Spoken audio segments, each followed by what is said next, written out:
Hey guys, welcome back. In today's video, we are talking about AMC going up, shorts covering, how firms are struggling, and many more in this video. Firstly, let's take a look at this. Crazy over 13% goes to NYSE on AMC for the first time in a long time, and the price moves up. Hey SEC, can't figure out why off-exchange routing is a big deal. So this is what Bigham has said, and you can see this is the first time I've seen it over 13% in over 6 months. This is how they control price. You short more than you're allowed to the exchanges. So when you take a look at the price of AMC, obviously today we're up 4.42, and at one point obviously we were even higher than that, but it was the price did go down. But the main point, the main takeaway we have to get away from here is actually seeing how when dark pool usage isn't as much as normal, AMC price is going up. So that obviously tells us a lot of things. That allows us to understand that the orders that are supposed to hit the lit exchanges are mostly buy orders. That the overall sentiment for AMC is that people are still buying on to their AMC shares. You can also see another thing that shows this. XRT is after NYSE Redshift threshold list. The last time this happened was November 22nd, 2023. GME ran 47% free trading days later. So another thing that you will notice now, not only is AMC going up, GME is going up. And we're seeing multiple different things that are relating to one another. So firstly that we talked about, the dark pool exchange. In terms of usage of dark pool has slightly gone down for lit exchange. And remember, this is only 13%. Remember that over 60, 70% are in the dark pool, but this is over just a little bit of over 13%, and AMC's price is going up. And it's also the XRT, and this is the fund that they use, like we talked about, to locate shares of GME and AMC. The fund they use to short AMC and GME. And the very moment it's off the threshold list, the very moment is showing that it's not being overtraded, that it's not being over leveraged, used, we're seeing AMC and GME going up. And it's with things like this that we understand exactly how shorts have been manipulating the price of AMC. But it's also how we understand that they are still trapped in this play. Remember, they can't continuously doing this. It's starting to eat into their costs like we've covered in our past videos. But it's also understanding that whilst right now there's still limitations, and especially with what the SEC has done, something that will go into the market will, of course, and hopefully, that's the most important part, of course, fairness into the market. And so when we do see, and again, we are seeing people obviously fight for this, we are seeing people working towards this goal, is to obviously see it hit the lit exchange. And so I do think that whilst right now we are of course faced with difficulties, I do think that going into the future, we're going to be seeing more and more actual price reflection of what AMC and GME will be when we see that they can't get access to these easy shares that they've done in the past, when they can't continuously abuse the dark pool. And because these are some of the reasons. Increased borrowing by small banks and foreign institutions suggest a bigger systemic liquidity strain is occurring. These small and international banks are struggling with high interest rates. Many small and mid-sized banks, domestic and foreign, are looking very vulnerable. And this has to do with everything. So we talked about how shorts are obviously over leveraged on the AMC and GME positions. We all know that. And now with the recent struggles in the liquidity, firstly, we're seeing XRT off the threshold, meaning they don't have the leverage.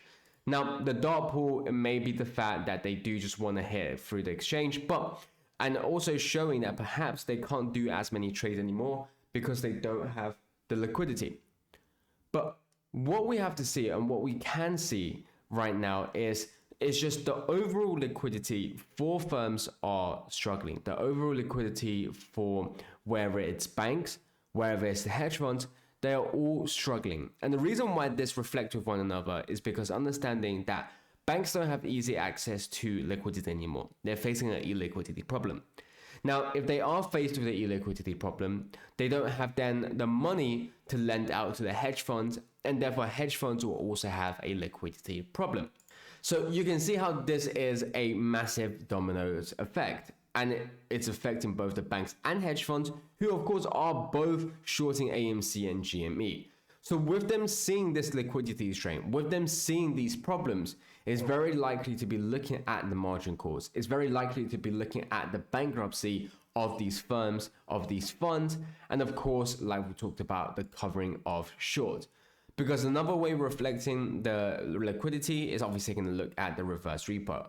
So we're sitting at $76 billion. Now, of course, 76 billion is still a massive amount. But one thing to take into account is that on a 60-day average, on a 30-day average, on a 1-year average, the reverse repo has been dropping. And that is the sign of the illiquidity. That is the sign of how liquidity is drying up for these firms, for these institutions. And that's exactly what we want and what we need. Like we just talked about earlier on in the video, one of the biggest things is that if they have this capital, if they have this liquidity, they're obviously able to short more and more. They're able to over leverage. And once again, when the reverse repo is going to zero, that will be when they don't have that liquidity to short AMC, to short GME. And this is to talk about why, like I said, why the moment we see 13% in the exchange, we're seeing AMC price go up. And you can see here, 4 years and thousands of shares later, no, I'm not leaving. So this is just one user. Now, there have been plenty of people, and I've talked about in the past as well, that I've also shared, whether they're showing to me on Twitter. Again, feel free to share it on Twitter with me if you want.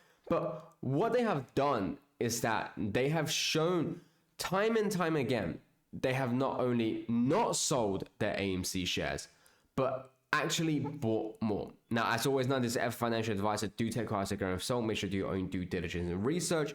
But this is what we have always been talking about. When we show you the OBV, when we take a look at the OBV, it shows that people have not sold and people are buying. But then that perhaps some people doesn't show the whole thing, or it doesn't prove anything. But when you take a look at every retail, and again, this is to focus on retail investors, what you will see is that the people who have bought back in 2021, 2022, they're continuously buying in 2023, 2024, 2025. And they have not sold a single share, or at least the large majority have not sold a single share. And so this is what we talked about with the power of retail investors, is why, like we talked about, it doesn't cost us anything to hold on to our shares, but it costs the shorts everything. And just like we've seen how the liquidity is running low, we're also seeing how financing these shorts, creating new short positions, is also eating into their capital. And you can also see, jokes aside, AMC price action is one of the worst I've seen. Chart looks like it wants to break out, but it's pin trading to the penny. And so for anyone who obviously trades, day trades, swing trades, trades based on technical analysis, when you take a look at AMC, you'll see patterns. Wherever your trading style is, you'll see signals that shows that AMC should be breaking out. You know, wherever you're trading fair value gaps, or wherever you're trading supply zones, whatever you're trading, you'll see AMC is looking like it's breaking out. But one thing that we don't see is that despite all of these charts, despite all of these fundamentals and technicals and these price actions, AMC never breaks out. And why is that? Well, obviously we understand it's not because people are selling. It's not because of the sentiment, because the sentiment has always been bullish. But it's because we are faced with all of these things like the dark pool that obviously lets these shorts get away with it. Another thing to look at is obviously the tokenization on multiple crypto exchanges. Hit from investors that their wrapped AMC was not registered or allocated one-to-one with real shares. FTX had WAMC on ETH, Uniswap had another WAMC, and so this is like we talked about. This is how shorts are obviously able to get away with this. This is like we said in terms of how they're always able to locate shares. And again, going back to what we talked about at the start with XRT, you can see how the moment they fail to use something to locate shares of AMC as a way to use something as a way of shorting AMC, the price goes up. And so right now, obviously, we've seen it with XRT. In the past, we've seen it with the AMC tokens on different crypto exchanges. And they're obviously struggling with that. And that's precisely why, like we talked about, when we see it hitting the exchange, when we see that they can't short XRT, when we see that they're failing because they don't have the liquidity, everything is going our side. These short sellers will pay, and that they will cover and they will give us their money. Anyway guys, thanks for watching the video. I'll catch you guys next time.